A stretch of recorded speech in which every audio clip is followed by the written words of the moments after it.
Bonsoir à tous, merci de nous suivre sur RTI 1 ce lundi 21 août. Les épreuves écrites du brevet de technicien supérieur BTS ont démarré aujourd'hui. Plus de 49 000 candidats des filières tertiaires et industrielles sont repartis sur 25 centres sur l'ensemble du territoire national. Techniques d'expression française et anglais sont au programme pour cette première journée. Yopougon, ce lundi matin, il est 7 heures. Des candidats au brevet des techniciens supérieurs BTS cherchent leur salle. Une fois installés, ils reçoivent les conseils d'usage. 7h45, c'est en fait l'heure pour les 500 candidats en quête du BTS dans ce centre de découvrir le contenu de leur toute première épreuve, la technique d'expression. Des candidats déterminés à réussir cet examen. C'est un thème qui est d'actualité. Ça parle de l'immigration. Donc, je pense que ça va aller. Vu le thème, c'est un thème qu'on rencontre souvent. C'est un thème d'actualité. Donc, je pense que c'est abordable.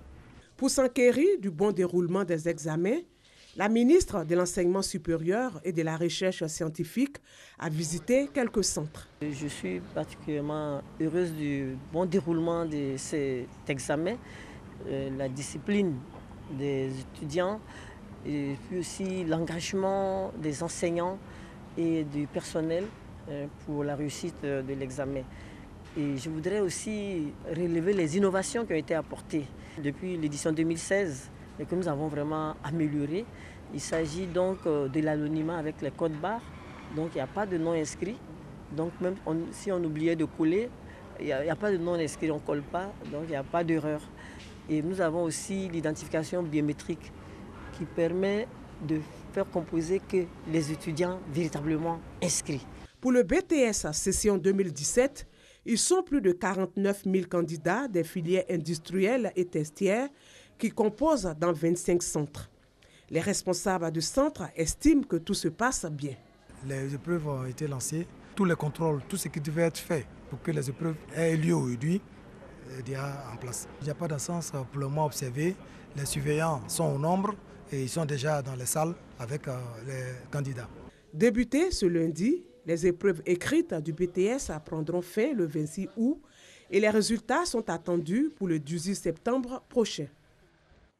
Cérémonie de baptême de la promotion Alain Richard Donvailly à l'école de faune et des aires protégées de Boisflé. Les 212 agents formés ont pour mission la reconstitution, l'inventaire et l'aménagement durable du patrimoine forestier et faunique de la Côte d'Ivoire. Ils devront aussi lutter contre les feux et les incendies de forêt tout en gardant l'esprit militaire. Après plus de 3 mois hors du pays pour raison de santé, le président du Nigeria, Muhammadu Buhari, a regagné son pays ce week-end. Dans un discours à la nation, le chef de l'État a remercié les Nigérians pour leurs prières. Il a appelé à l'unité et a réaffirmé sa volonté de lutter contre le terrorisme. Mais pas un mot cependant sur son état de santé, qui suscite pourtant bien des réactions dans le pays. La liste des victimes continue de s'allonger en Sierra Leone. Le pays a été frappé lundi par des inondations meurtrières. Les corps de 441 victimes ont été enterrés selon un décompte arrêté vendredi. La Croix-Rouge dénombre 600 disparus.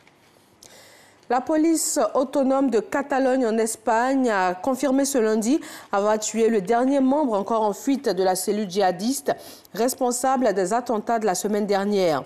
C'est grâce au signalement d'une voisine que le suspect abattu a pu être repéré.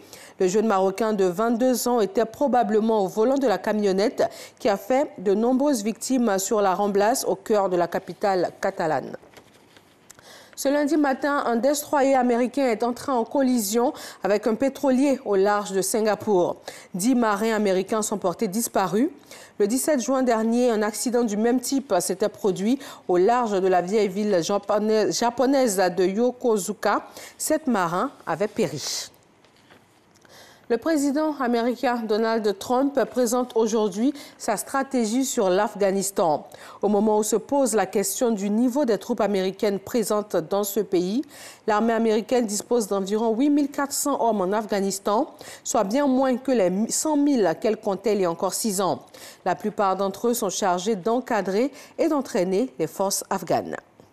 Merci de nous suivre sur RTI 1. Très bonne fin de journée à tous et à tout à l'heure, 20 h.